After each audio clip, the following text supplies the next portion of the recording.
가라고 하는 줄 알았어요. 예, 반갑습니다.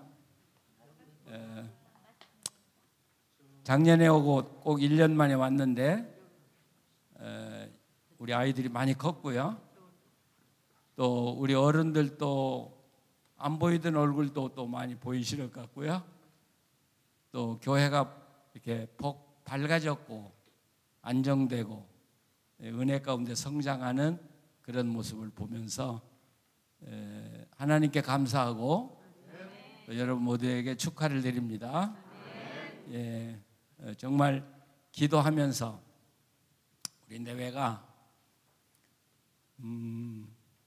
어떻게 하면 우리 어린 자녀들을 도울 수 있을까 기도하고 있어요. 그래서 하나님 어떤 기회를 주실런지 그건 우리가 아무도 몰라요. 하나님만 아시니까 우리 함께 기도하십시다. 예. 이번 집회 동안에 다니엘서를 공부하게 됐는데요.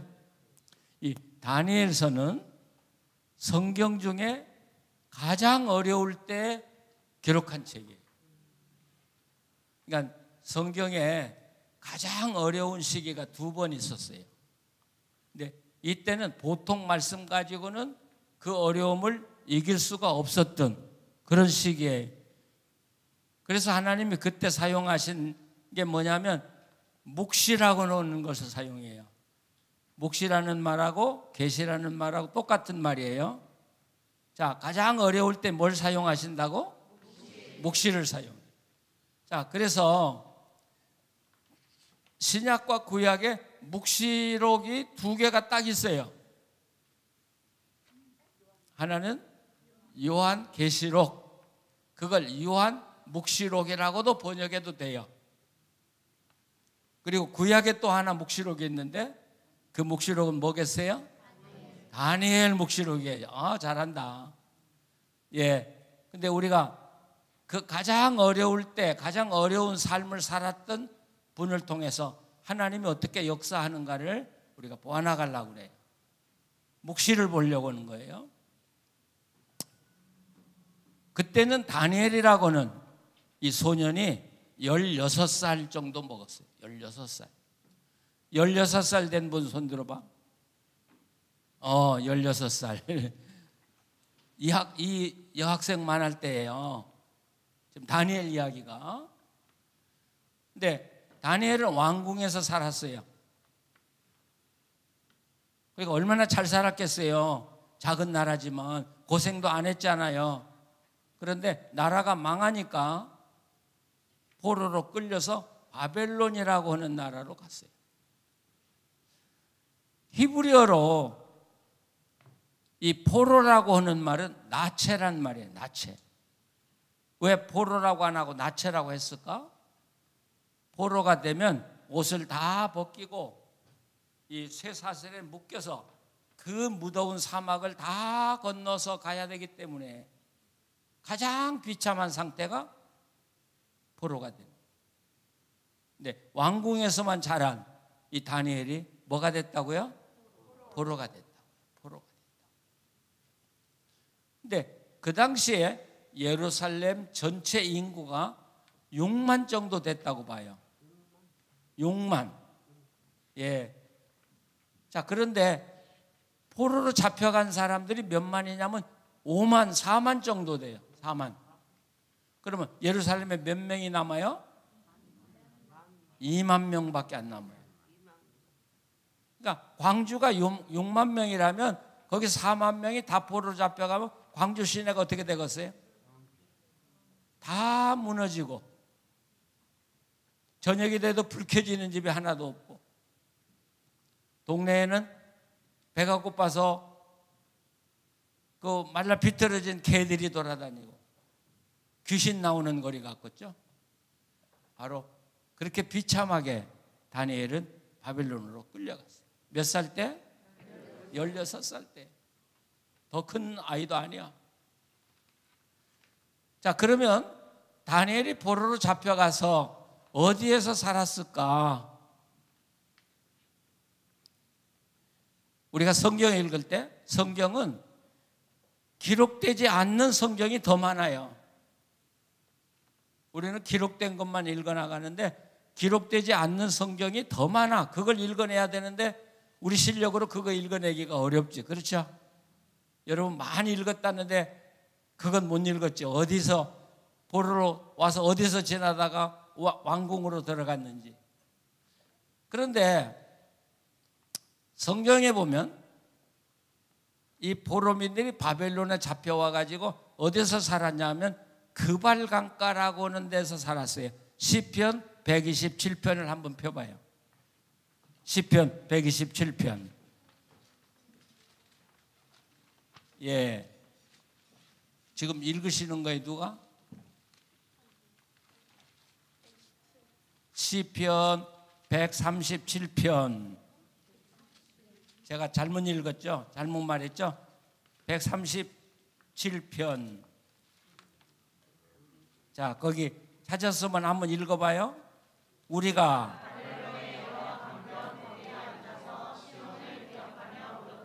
예, 자 여기까지만요. 그발강가라고 했어요. 그발강가에서 시온이라고 하는 건 예루살렘이야. 자기 고향이야. 자기 고향을 생각하면서 울었다.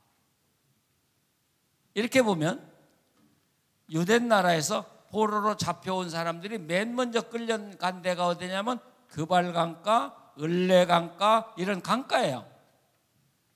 그럼 우리가 생각할 때 아, 강가면 참 좋겠다. 아름답고. 근데 이건 강이 아니고 그 당시에 바벨론 나라가 농사를 짓던 수로 이야기야. 수로 이야기. 그러면 예루살렘에서 끌려간 포로들이 어디로 갔어요? 농사 짓는 데로 끌려갔단 말이에요. 농사 짓는 데로 끌려가서 농사 짓는 고된 일을 하고 살고 먹을 걸 제대로 못 먹었어요. 16살 때. 16살짜리가 있으니까 참 좋네. 한번 일어나 봐요. 예, 이 학생만 했다고요, 다니엘이.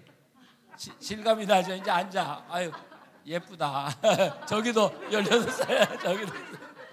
이 학생들만 할 때 이야기예요, 지금요. 여러분, 어른 이야기 아니에요, 지금. 어른 이야기 아니에요. 얼마나 배가 고팠겠어요.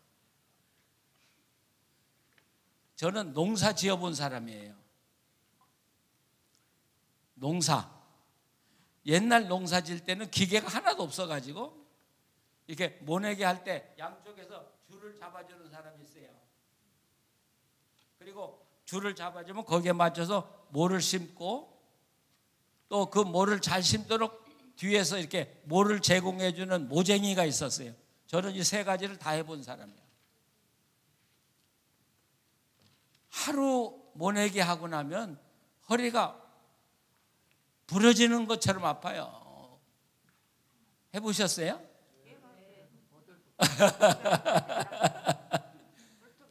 그래요. 정말 허리가 안 구부러져요. 얼마나 아픈지. 그런데 16살짜리가 왕궁에서 귀족처럼 그런 고생 하나도 안고 살다가 포로로 잡혀가서 그 고생을 다 했다고 생각해 보세요. 얼마나 어려웠겠어요. 바로 그런 어렵고 비참한 상황에 다니엘이 떨어진 거야. 다니엘이 떨어진 거야. 근데 다니엘은요, 포로로 잡혀가서 한 가지 본 게 있어요. 자, 유대 나라가 망하고 포로가 몇만이 잡혀갔다고 그랬어요? 4만이요. 근데 4만 중에서 세 부류로 나눠져요, 사람들이. 저체 하나님은 안 계신다. 하나님이 계시다면 우리나라가 망했겠냐? 우리가 하나님 얼마나 예배했는데 이건 하나님 안 계셔. 보통 하나님이 안 계시다 그러면 사람들이 어떻게 살아요? 술 마시고요. 그냥 지 멋대로 아무렇게나 살고. 아, 우리는 희망 없어. 우리는 죽은 사람이야. 그러니까 아무렇게나 살아버려요. 그걸 다니엘은 본 거야.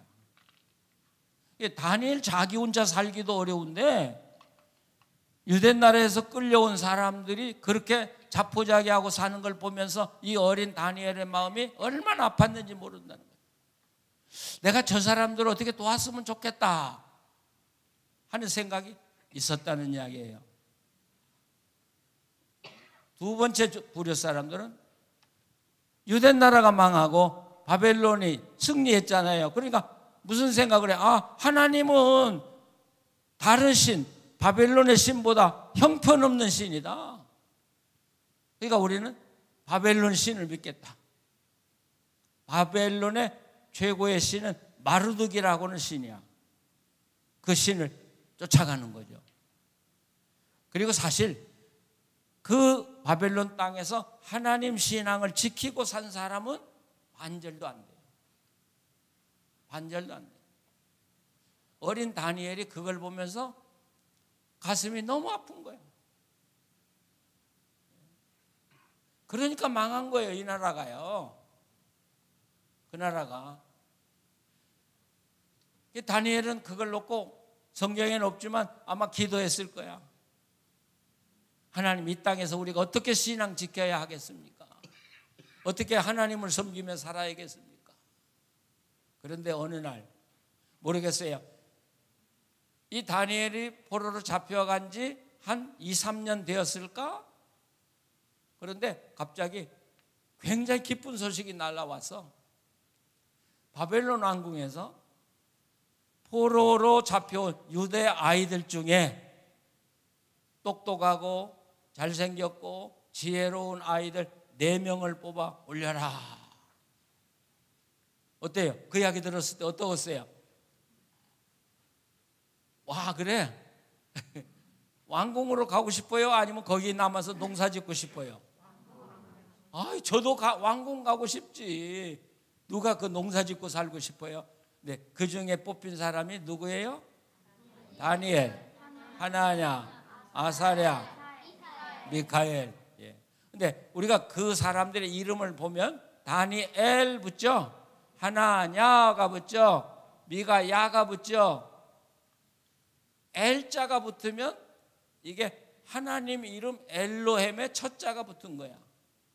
그러니까 엘자가 붙은 걸 보면 아, 이분 귀족이든지 왕궁에 산 사람이에요. 엘자가 아무에게나 붙는 거 아니야. 야자는 원래 하나님의 이름을 야훼라고 그래. 야훼. 그래서 그 야자가 붙은 거예요. 그러니까 이분들은 귀족들이야. 귀족. 이 4사람이 뽑혀갔을 때 여러분 얼마나 좋았겠습니까? 아, 이제 고생 다 끝났다. 우리는 왕궁에 가 산다. 네, 여기서 잠깐 멈추고 꼭 이야기할 게 하나 있어요. 자, 본문을 좀 띄워주세요. 이 세 친구가 들어갔는데 누구를 뽑았냐면, 자, 다시 다니엘서 1장으로 넘어가요. 거기 보면 4절에 보면 곧 흠이 없고 용모가 아름다우며 모든 지혜를 통찰하며 지식에 통달하며 학문에 익숙하여 왕궁에 설 만한 소년들을 데려오게 했다. 네, 제가 주목하고 싶은 것은 여기 2가지가 있어요. 하나는 용모가 아름다웠다. 그러면 어떤 사람은 그럴 거예요. 아니, 내가 태어날 때부터 부모들이 잘못해가지고 밉상으로 태어났는데 그러면 나 같은 사람은 출세 못한단 말이에요? 그럴 수가 있겠죠. 그렇죠? 자, 그런데 제가 살아보니까 이 용모는 얼마든지 변하더라는 거예요. 아시겠어요? 부모한테 태어난 거 가지고 태어나지만 내가 나를 갖고 나가면 그 모습이 얼마든지 아름다워질 수 있다. 아시겠어요? 자, 집이 돈이 많고 평안하니까 웃음이 나오는 거예요? 아니면 스마일하고 웃으니까 돈이 들어오는 거예요? 이상한 질문하네. 아니, 집이 평안하고 돈도 좀 있고 그래야 웃음이 나오는 거지. 당장 먹을 것이 없는데 무슨 웃음이 나와요? 그런데 인생은 그렇지 않아요. 인생은 거꾸로 사는 거예요. 어려울 때일수록 스마일. 그럼 동네 사람들이 아니, 내가 할 때 당신은 찡그리고 다니고 화내고 살아야 되는데 왜 웃기만 하냐? 그렇게 묻겠죠. 그렇죠? 그럼 우리는 그때 뭐라고 대답해요? 하나님 때문에. 하나님이 그거 보고 계신 거라. 하나님이. 저는 봐라. 그렇게 어렵고 힘든데도 웃으면서 나 때문에 웃는데. 야, 우리가 이제 다니엘을 이야기해 나가면 굉장한 이야기들이 이 속에 있어요. 예, 제가 지금 한 3일 이야기하려고 하니까 제 가슴이 막 뛰어. 예. 아시겠어요? 내 이 미모는 내가 바꿔갈 수 있다. 내가 지성적으로 바꿔갈 수 있고, 세련되게 바꿔갈 수 있고, 아름답게 바꿔갈 수 있고, 사람들에게 매력 있게 바꿔갈 수 있고. 뭐가요? 내 마음이 나를 바꿔갈 수 있다. 그런데 그 독일 나치 그 수용소, 아우슈비츠 수용소가 있죠. 거기에 들어가서 살아나온 의사 한 사람이 있어요. 닥터 프랭클이라고 하는 분. 난 그분의 책을 읽다가 깜짝 놀란 게 있어요.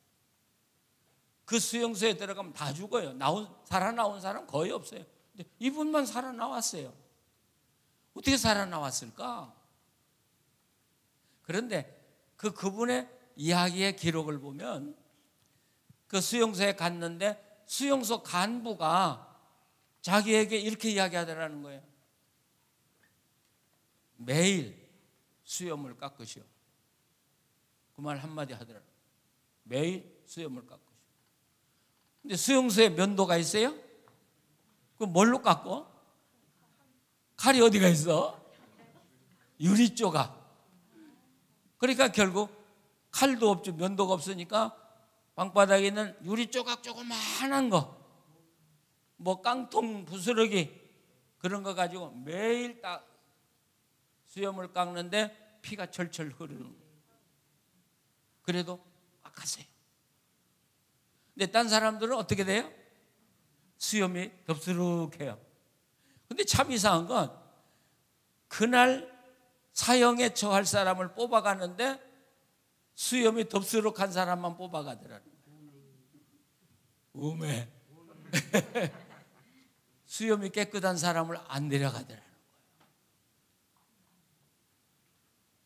그러니까 히틀러 같이 나쁜 인간들, 그 나쁜 인간들도 사람을 볼 때 삶의 의지가 있는 사람, 바른 정신을 가지고 있는 사람은 살려주려고 하더라는 거예요.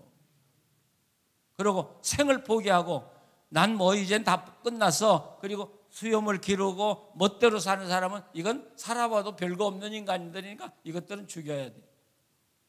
그래서 이분이 살아나가지고 로고 테라피라는 새로운 정신의학의 한 분야를 개척했어요. 그게 뭐냐면 의미가 있으면 산다 그런 이야기. 의미가 있으면 산다. 근데 이분은 참 재미있는 이야기를 해요. 암 환자가 자기에게 치료를 받으러 오면 뭐라고 하냐면 왜 안 죽고 살았어? 이렇게 질문해. 아니 지금 암으로 내가 고생하는 것도 억울한데 의사가 왜 안 죽고 살았냐고 그러면 얼마나 화나. 이놈의 의사 이것도 의사야? 그리고 아마 박차고 나왔을 거예요. 예. 가면 물어요. 아니 암을 알면서 왜 안 죽고 살았냐?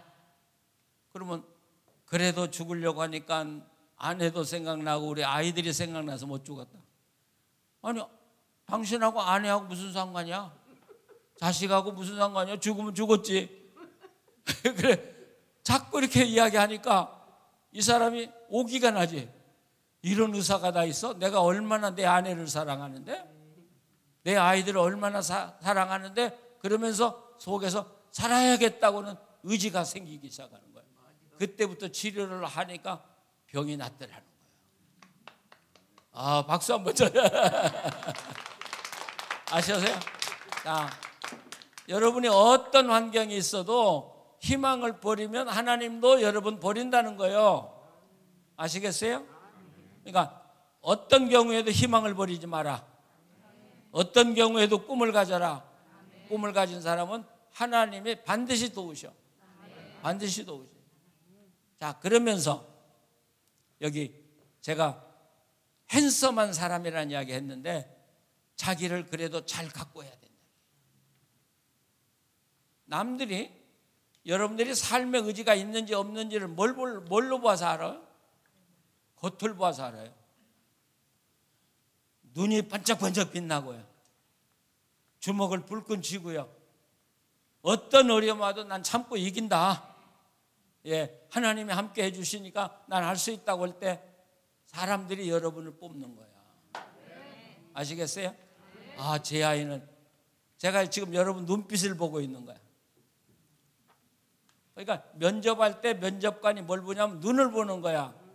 지금 제가 나이가 많아가지고 눈이 흐릿하지. 근데 옛날에 제 눈이요 굉장히 날카로웠어요. 젊음을 보여줘야 되는데. 예, 그러니까 보는 사람마다 이는 뭐 하나 하겠네.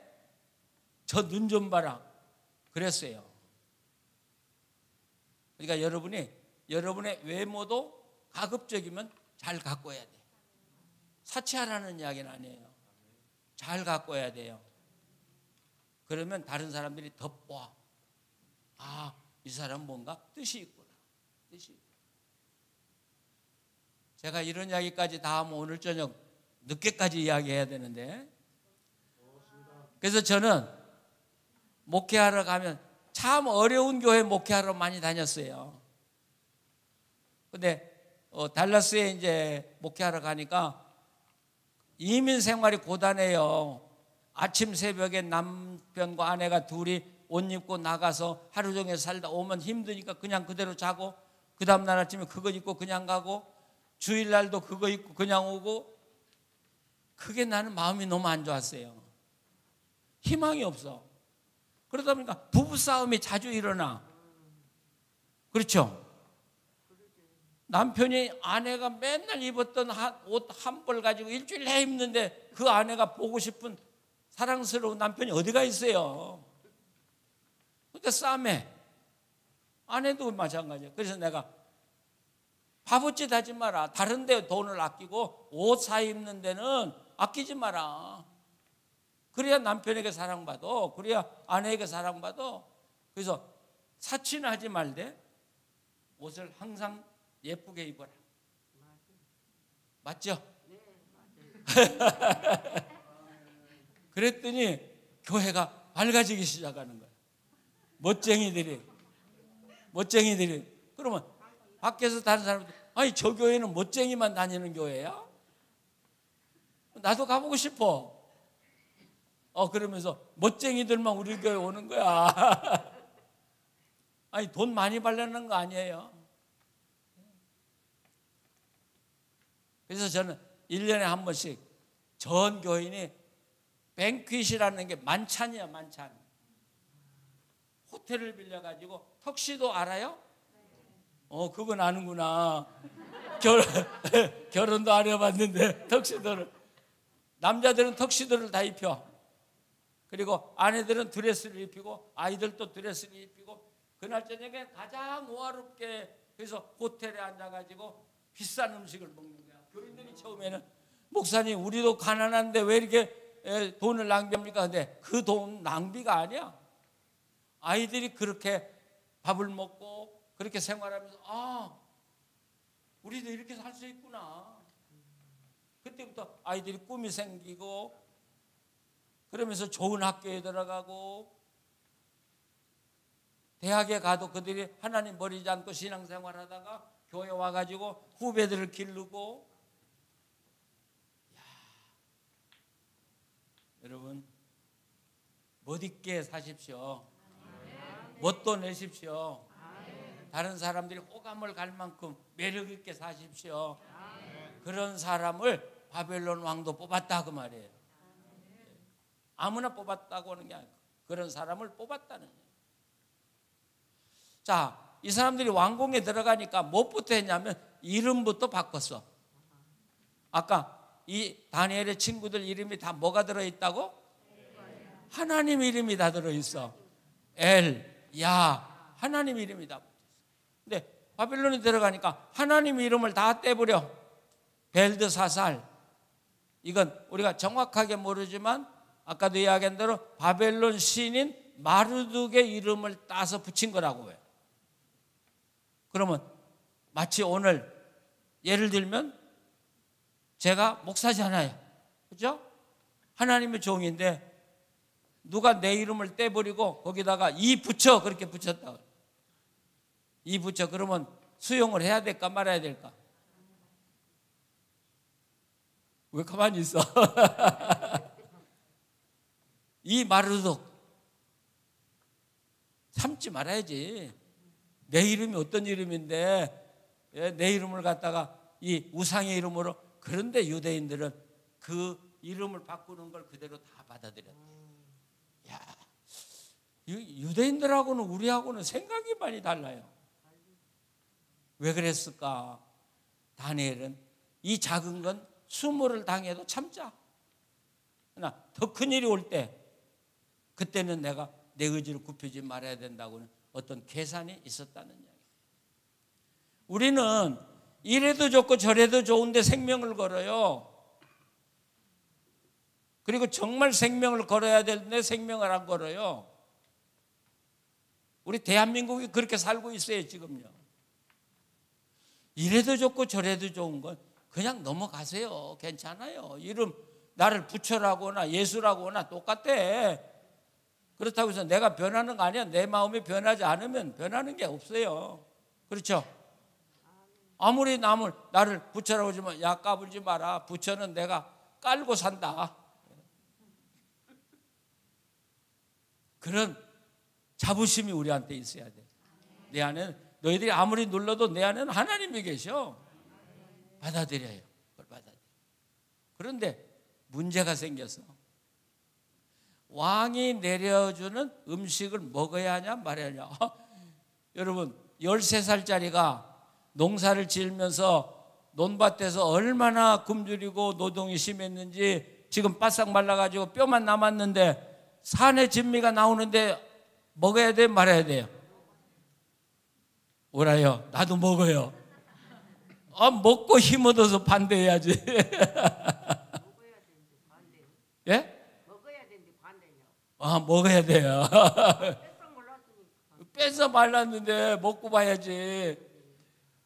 야, 그래요. 근데 다니엘은 안 먹겠대.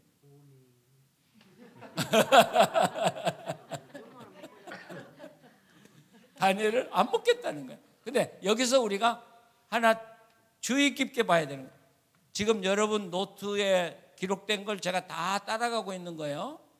그러니까 나중에 집에 가서 다시 확인을 해봐요. 자, 그런데 8절로 넘어가 보시면 다니엘은 뜻을 정하여 왕의 음식과 그가 마시는 포도주로 자기를 더럽히지 아니하리라 하고 자기를 더럽히지 아니하도록 황관장에게 구했다.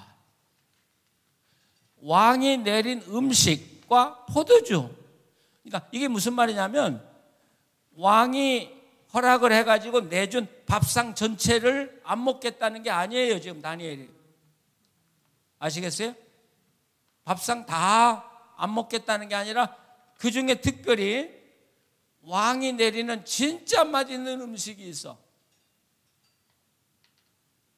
그걸 안 먹겠다는 거야. 그걸 안 먹.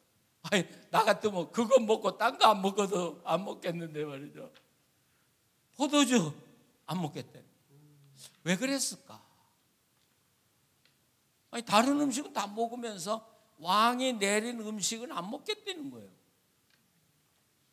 그 이유가 뭘까?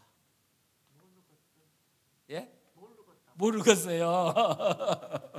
저도 몰라서 연구를 했어요.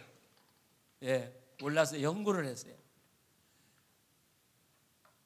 우리가 성경 읽을 때 다니엘은 나시린이었기 때문에 나시린을 지키려고 했다. 그것도 틀린 말은 아닐 거지만 정답은 아니라고요. 정답은 아니라고요. 어떤 사람들은 제사 음식이다. 예, 그 당시에 모든 고기는 먼저 신당에 바치고 시장에 나왔기 때문에 제사 음식이라고 볼 수도 있어요. 그러니까 제사 음식이니까 안 먹는다. 그것도 아닌 것 같아. 그러면 뭐냐? 고대에는 왕과 신하 사이에 이 약속이 있어요. 계약이 있어요. 내가 너를 존귀한 자로 여겨줄 테니까 너는 평생 나한테 충성을 해라. 그 약속의 표시가 뭐냐면 왕이 먹는 진미한 음식을 내려주는 거야. 이건 다른 사람 못 먹어요. 왕만 먹어요. 그리고 왕이 선택한 사람만 먹을 수 있어요. 그럼 다니엘과 세 친구는 영광이지. 근데 왜 안 먹겠다고 그래? 왕이 그렇게 내려주는데, 왕의 총애를 받는데 왜 안 먹겠다고 그래? 바보 같은 13살짜리가 그랬다고요. 아니, 3년 지났으면 19살이네. 19살짜리 손 들어봐요. 한번 일어나 봐요. 이만한 학생이야. 이만한 학생. 앉아요. 오늘 보니까 예마본 교회 우리 어린이들은 다 미녀고 미남들이네. 우리 김 목사님이 제일 좋아하네. 난 몰랐어. 이번에 와서 보니까 다들 예쁘고 다들 멋지고 그러네. 감사해요. 제 눈에 깍지가 씌워서 그런가. 이피 봐서 감사하다고. 고마워요. 자, 보세요. 지금 문제는 다니엘은 이렇게 생각하는 거예요. 바벨론에 살기 위해서 왕을 붙잡아야 될 거냐? 하나님을 붙잡아야 될 거냐? 내가 왕에게 충성하겠다고 왕이 주는 음식을 먹으면 하나님 앞에 충성할 수가 없어요. 그렇죠? 매번 왕이 우선순위니까. 여기에 다니엘은 고민하고 있어요. 그러면 바벨론에 살려면 누구 잡아야 돼요? 왕 잡아야죠. 그래야 살죠. 근데 다니엘은 아니라는 거예요. 바벨론에서 살기 위해서는 왕이 아니라 하나님을 잡아야 된다는 거예요. 말이 되는 이야기가 아니잖아요. 하나님을 잡아야 돼요. 동의하세요? 동의가 되세요? 동의가 안 돼. 나는 하나님을 잡아야 성공하지. 왕을 잡아야 당장 성공하지. 왕궁에서 쫓겨나지도 않고. 근데 오늘 성경을 다시 읽어보시면, 자, 성경을 자세히 보세요. 8절 다시 보시면, 다니엘은 뜻을 정하여 왕의 음식과 그가 마시는 포도주로 자기를 더럽히지 않겠다고 마음을 먹고 환관자에게 자기를 더럽히지 않을 수 있도록 해달라고 간청했다. 9절 다시 보세요. 하나님은 다니엘이 환관자에게 호의와 동정을 받도록 해주셨다. 이상한 이야기예요. 환관자에게 안 먹겠다고 그랬어. 근데 하나님이 환관자에게 은혜를 입혀줬어. 그럼 하나님이 환관자에게 은혜를 입혀줬으면 환관장이 어떻게 결단을 내려야 될까? 환관장이 호의를 베풀고 하나님이 은혜를 입혀줬으면, 그래, 내가 그러면 너희들 원하는 대로 먹지 않도록 해줄게. 그렇게 될 거 아니겠습니까? 근데 그건 거절하면서 하나님의 호의를 받았다고 그러거든요. 그래서 10절을 다시 넘어가 보세요. 10절. 자, 같이 읽어보세요. 환관장이 다니엘에게 말하였다. 너희가 먹고 마실 것을 정해주신 분은 나의 상전이신 임금이시다. 임금께서 너희 얼굴이 너희와 같은 나이의 젊은이들보다 더 상해 있는 걸 보시게 될까 두렵다. 그렇게 되면 너희 때문에 내 목숨이 임금 앞에서 위태롭게 될 것이다. 이게 무슨 말이야? 만약에 다니엘과 세 친구가 왕이 내려준 음식을 안 먹겠다고 하면 어떻게 된다는 거예요? 죽어. 누가 죽어? 환관장이 죽어. 이게 얼마나 무서운 일이냐 말이죠. 그럼 환관장이 자기 목숨 내놓고 다니엘 살리겠어요? 자기 살고 다니엘을 죽여야 되겠어요? 그렇죠. 누가 자기 죽고 남 살리려고 그래? 그러니까 다니엘에게 우리가 말하면 야 이놈들아 너희들 살려주면 내가 죽어. 나를 죽이려고 그래?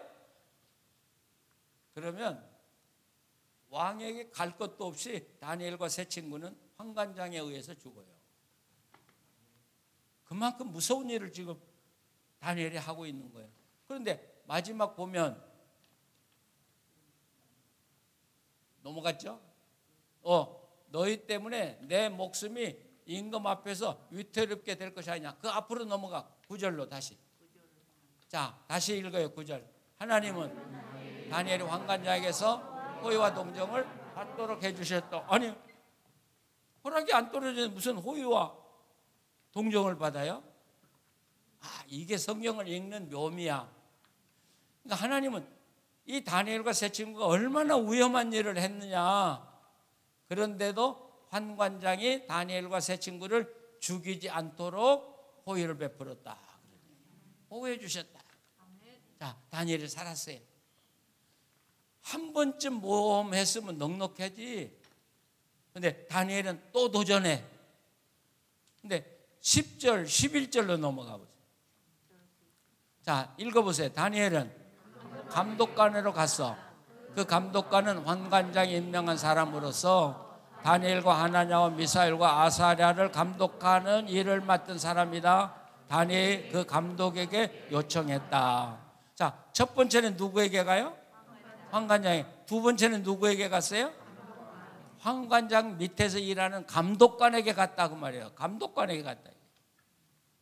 근데 이 다니엘과 세 친구가 똑같은 문제를 가지고 환관장에 가고 감독관에 간 게 아니라, 물론 핵심은 똑같지만 처음에 환관장에 가서 한 이야기하고 감독관에게 한 이야기가 달라요. 뭐가 달라? 어떻게 달라요? 자, 12절.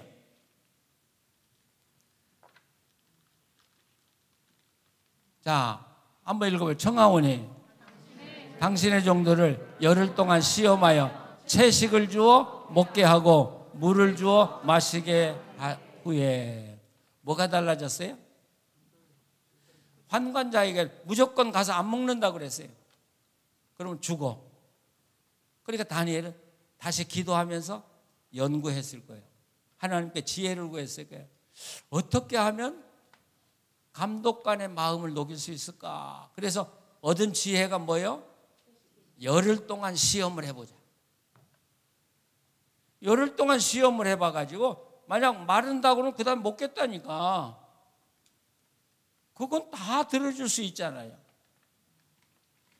여러분, 우리가 신앙을 담대하게 가지고 살아야지만 무식하고 어리석어서는 안 된다는 얘기예요. 그래서 예수님이 비둘기처럼 순결하지만 뱀처럼 지혜로워라. 예를 들면 열심히 있는 사람들이 서울 시내 절에 뺑뺑 돌으면서 하나님 이 절을 우리에게 주시오 하고 돌아다니는 사람이 있어. 오라요, 글러요. 박수 쳐요? 왜 틀려? 그건 우리 기독교인들이 손해를 봐도 보통 손해가, 그 한 바퀴 돌고 나면 교회에서 떨어지는 사람이 얼마나 많아요. 아이고, 예수 믿는 것들, 저 유치한 친구들 말이죠. 우리는 쓸데없는 것에 목숨을 걸어요. 아니, 그건 놔두는 거야. 그건 괜찮아요. 괜찮아. 회사에 들어가가지고 이거 신앙이 안 맞는다 그러고 탁 뛰쳐나와가지고 나는 믿음으로 살아야 돼. 그런 어리석은 인간들은 교회에서 쫓아내야 돼. 우리 크리스찬들은 하나님의 뜻을 따라가지만 어떻게 따라가야 바르게 따라가느냐를 늘 기도하고 성경 읽으면서 배워야 돼요. 그래서 다른 사람을 합리적으로 설득을 시킬 수 있어야 돼요. 이게 하나님이 쓰는 사람이지, 독선적으로 나는 안 해, 나는 뭐 소리 지르는 사람을 하나님은 절대로 사용하지 않아요. 그런 사람은 쓸모가 없어. 쓸모. 그러니까 여러분들이 하나님을 따라가고 하나님 명령을 따라가지만 뭘 지켜요? 하나님이 주시는 최고의 지혜를 구해. 그래서 설득할 수 있도록. 그 다니엘의 목적이 뭐야? 자기 신앙 지키는 것만 지키면 되는 거 아니겠습니까? 열을 시험해 보자고 하는데 그거 허락하지 못할 사람이 누가 있어요? 허락을 받아야. 야, 극적이야 지금. 근데 열흘 동안 허락을 맡았지만 다니엘의 가슴은 벌렁벌렁벌렁 할 거 아니겠어? 과연 열흘 동안 우리가 건강할 건가? 다른 친구들보다 더 좋아질 것인가? 아무리 믿음이 좋다고 하지만 그런 불안은 다니엘에게 있을 거란 말이죠. 우리가 믿음 생활, 내가 어려움 당해요. 내일 먹고 살 것이 없어요. 우리 자녀들 내일 학비 줄 게 없어요. 그래도 하나님 붙들고 살아야 돼요. 그럴 때 흔들리지 않는 사람 없을 거야. 그래도 그럴 때일수록 하나님 붙들고 끝까지 가보면서 하나님 어떻게 하는가를 경험해 보는 사람, 그 다음 더 큰 일을 하나님께 맡길 수 있고 더 큰 일을 의지하고 살아갈 수 있다는 사실. 믿으십니까? 우리 두째 아들이 제가 이제 한국에 나오니까 차를 한 대 2년 렌트를 해가지고 저보고 타라고 갖다 줬어요. 우리 아들들은 참 괴짜들이야. 제가 나이가 이렇게 많은데도 차 조심하세요, 운전 조심하세요, 그 소리 하나도 없어. 그냥 차 갖다 주고 아빠 타, 그런 식이야. 근데 처음에는 몰랐는데 보니까 최신형이 돼가지고 반자동으로 다 굴러가게 돼 있는 차예요.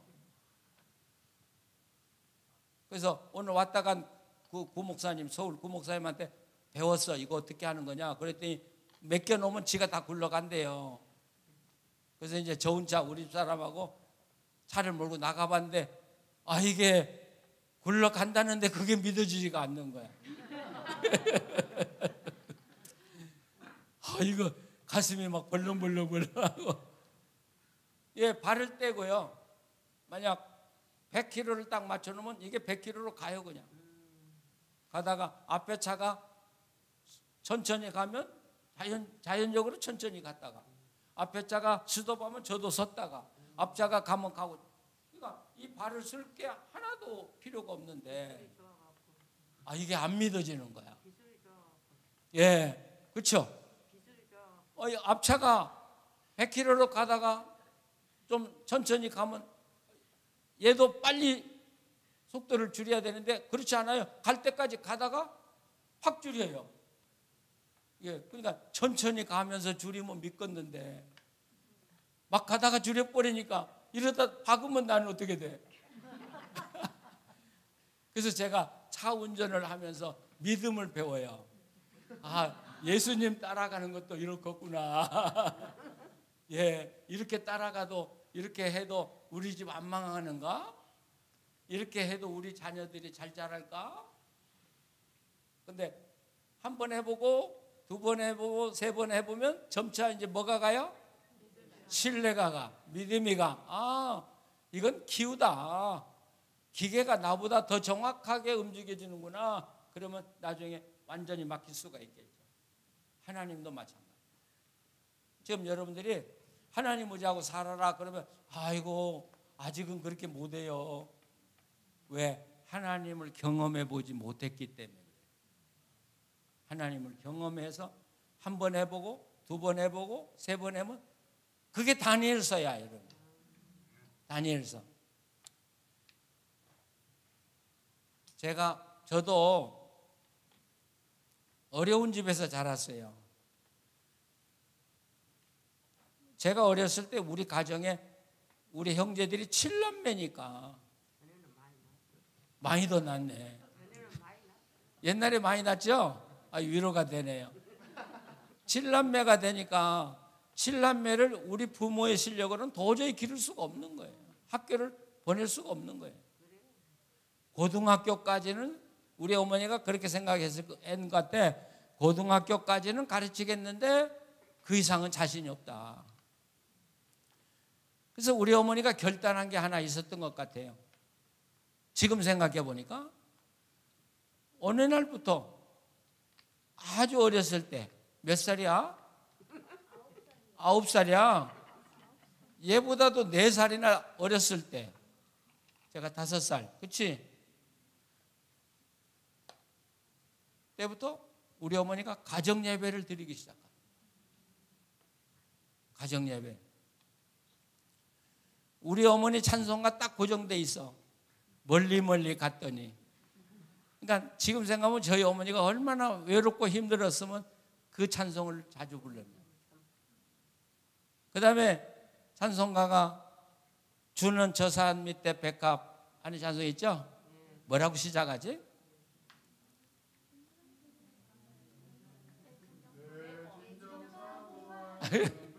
예, 고만. 그 더 부르면 눈물이 나. 예.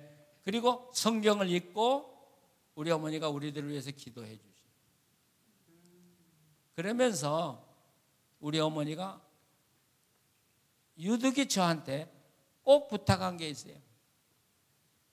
너는 하나님을 만나라. 나는 너를 더 못 가르친다. 나는 너희들을 대학 보낼 자신이 없다. 하나님을 만나라. 그러면 하나님이 모든 것 다 해주신다. 아, 하나님을 만나라. 이게 우리 어머니가 저한테 준 교훈이야. 우리 어머니는요, 저보고 공부 잘해라, 열심히 하라 소리 안 했어요. 하나님 만나라. 그러면 하나님이 너의 모든 것 다 해주실 것이다. 그래서 그랬는지 제가 중학교 1학년 때 새벽 기도를 가고 싶은 거예요. 그러니까 그때 몇 살이에요? 12살, 13살. 그때 시계가 없었어요. 그러니까 자고 깨어나면 이게 2시인지 3시인지를 몰라. 4시 반에. 어떤 때는 2시에 가보면 불이 하나도 안 켜져 있으니까 목사님 사택 마루에 앉아서 시계 치는 소리 듣고 시간을 알았어요. 그럼 어떤 때는 새벽 기도 시간인 줄 갔는데 2시 쳐. 그럼 집에 와서 또 누웠다가 또 가. 이야, 정말 바보짓 내가 얼마나 많이 했는지 몰라.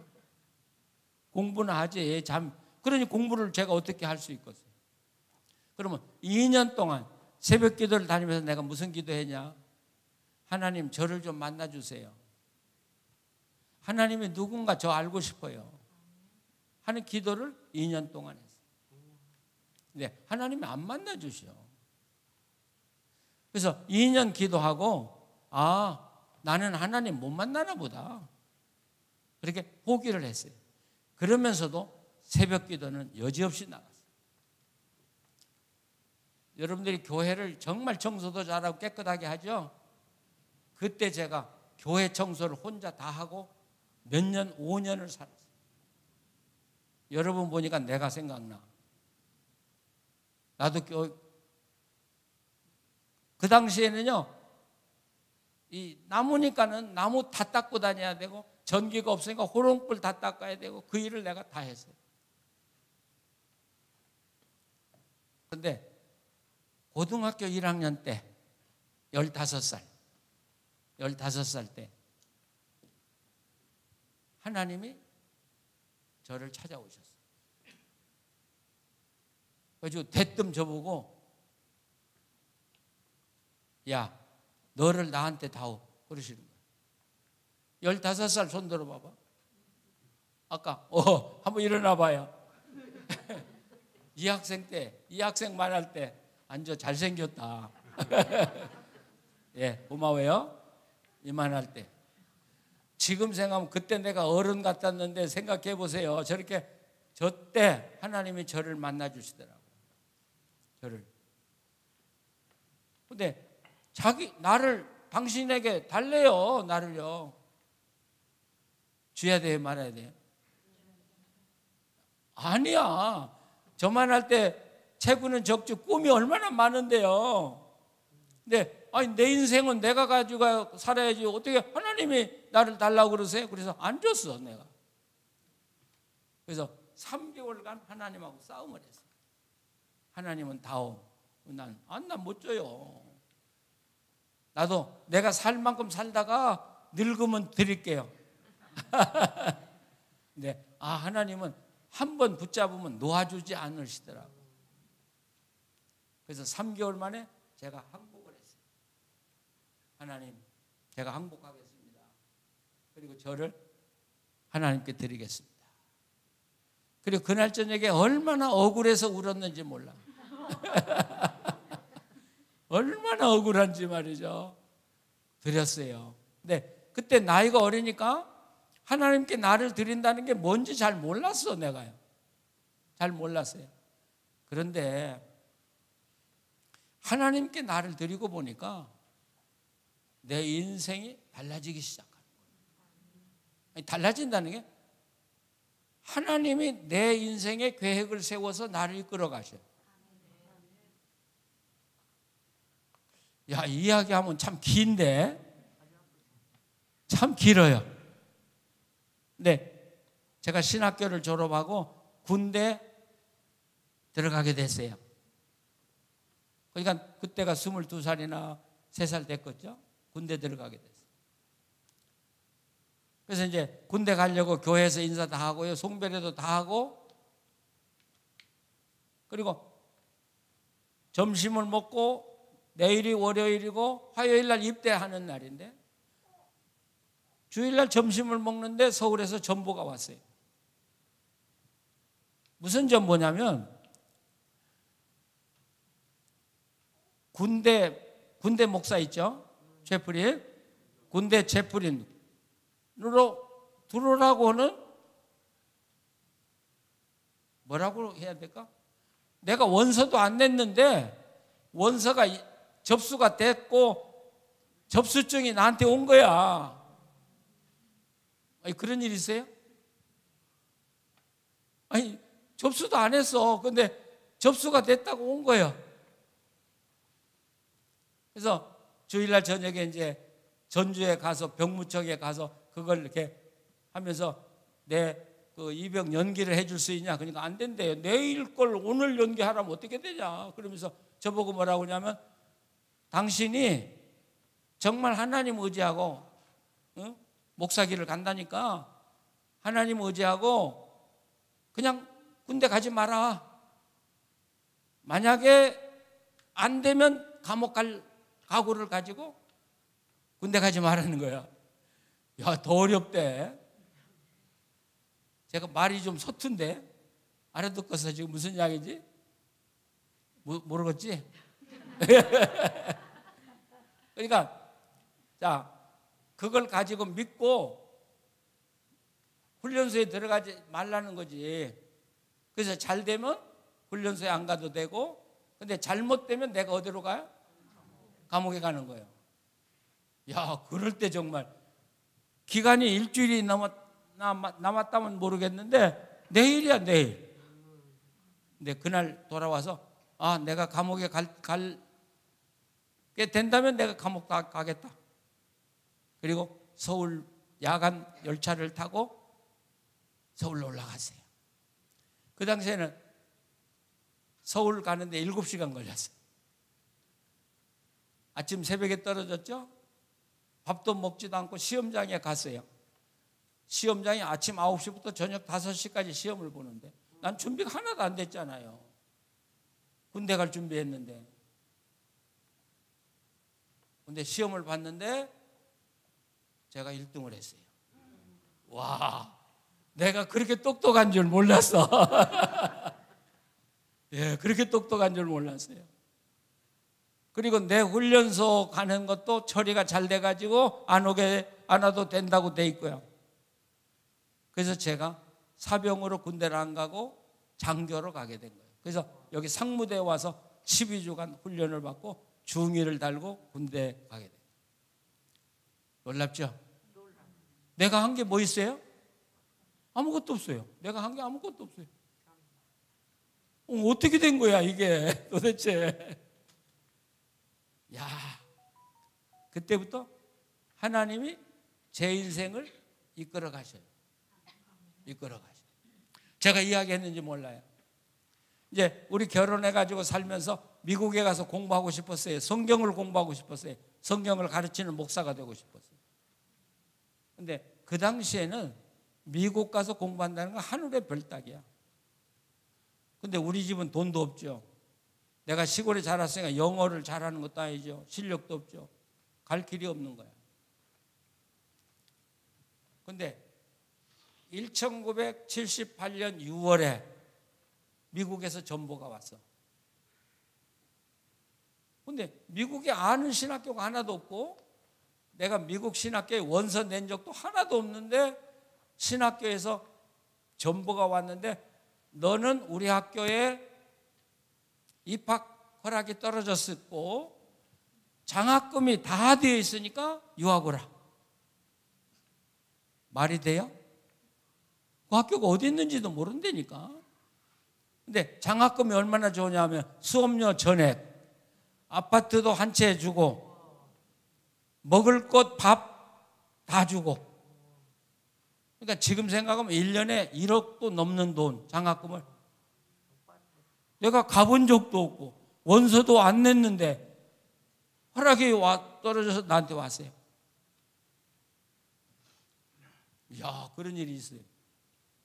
자, 내일 아침 내가 또 설명할 거야. 어떻게 하면 그런 일이 벌어지는지를 내가 설명할 거야. 네? 그래서 미국에 전보 쳐서 다시 이제 그 I-20 폼이라는 걸 받아서 그걸 외무부에 대사관에 내면 비자가 나와요. 그래서 가서 거기 담당 교수에게 이 장학금이 어떻게 나한테 왔냐? 그러니까 그 담당 교수가 자기도 모른대요. 다 물어봐도 아는 사람이 아무도 없어요. 지금도 아무도 몰라요. 어떻게 해서 그런 장학금이 나한테 왔는지. 어떻게 해서 나한테 왔을까? 아니, 물어보고 싶어. 여러분한테. 현명한 여러분한테. 어떻게 나한테 왔을까?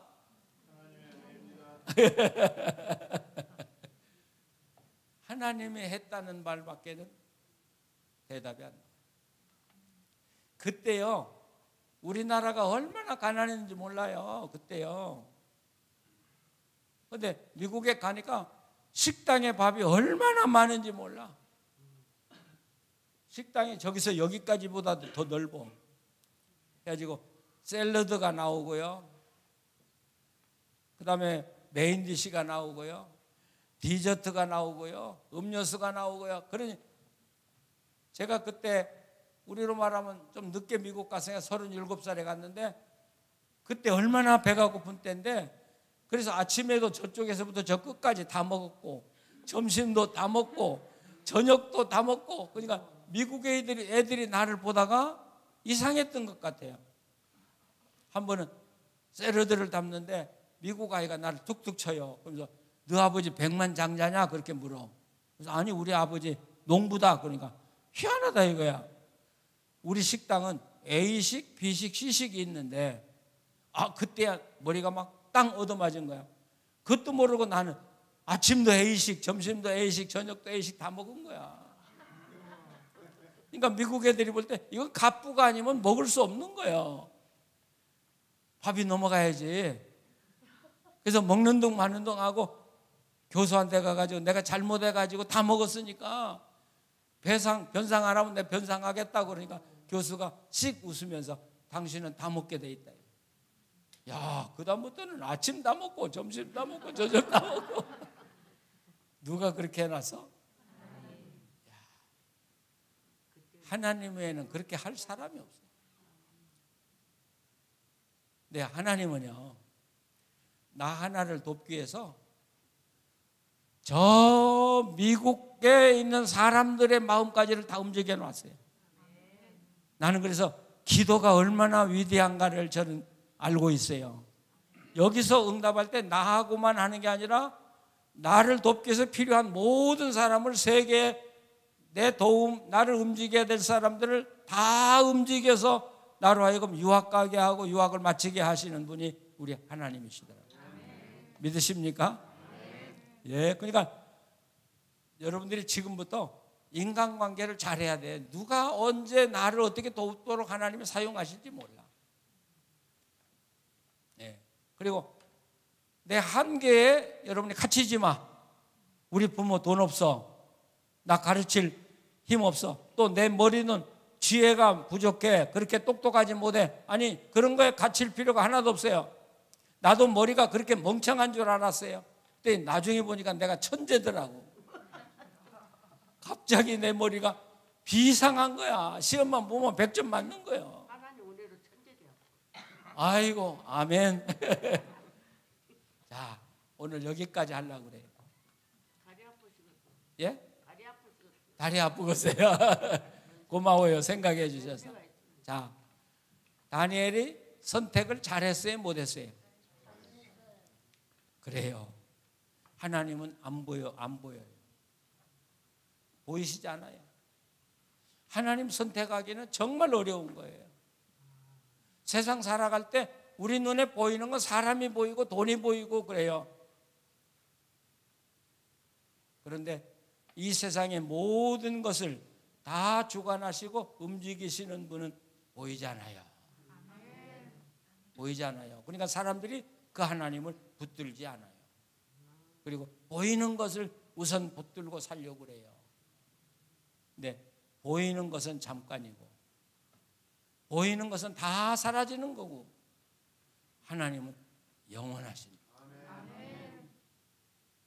하나님이 여러분을 선택하고 여러분을 도우시려고 하면 돕지 못할 일이 없는 하나님, 그분이 우리가 믿는 하나님이에요. 지금까지 하나님 붙들고 담대하게 사셨지만 담대하세요. 믿으세요. 그리고 확신을 가지고 하나님 따라 살아가세요. 그리고 10년, 20년 살아보세요. 제가 살아봤잖아요. 그래서 제가 우리 어머니 세상 떠나실 때, 떠나기 전에 제가 어머니만 만나기 위해서 다시 왔어요. 일주일. 그래서 우리 어머니한테 한 1000마디가 뭔 줄 아세요? 어머니 성공했어. 왜?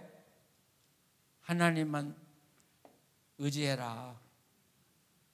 우리는 못해도 하나님은 다 해주신다. 그 말대로 됐잖아요. 그렇죠? 그래서 우리 어머니한테 어머니 성공했어. 예, 성공했어. 우리 부모님들이 정말 자녀들에게 하나님을 선택하고 하나님을 따라 살도록 하려면 부모님들이 먼저 확보하겠어야 돼요. 신앙교육은 말로 되는 게 아니에요. 우리 어머니가 그런 삶을 우리에게 보여주셨어요. 그래서 하나님 의지하면 되는구나 하는 확신을 얻게 된 것, 우리 어머니의 삶의 모습이었어요. 우리 자녀들에게 이래라 저래라 하는 게 중요한 게 아니고 부모님들이 굳굳하게 하나님 의지하고 살아가는 게 중요해요. 그러면 자녀들은 부모들을 따라갈 것입니다. 하나님의 놀라운 기적과 역사가 일어나는 교회와 여러분 되시기를 간절히 축원합니다. 기도하시겠습니다. 하나님 감사합니다. 다니엘을 통해서 하나님이 어떤 분인가를 우리에게 가르쳐 주셔서 감사합니다. 또 이 땅에 살아갈 때 하나님 선택하고 하나님 의지하고 하나님 중심으로 살아가는 게 얼마나 중요한가를 알게 해주셔서 감사합니다. 이제 흔들리지 않게 하시고 오직 하나님 붙들고 십자가 붙들고 날마다 승리의 삶을 살게 해 주시옵소서. 그래서 인생을 다 살고 돌이켜보면서 하나님이 해 주셨다고 고백할 수 있는 우리 성도들의 삶, 우리 자녀들의 삶 되게 하여 주시옵소서. 예수님의 이름으로 기도합니다. 아멘.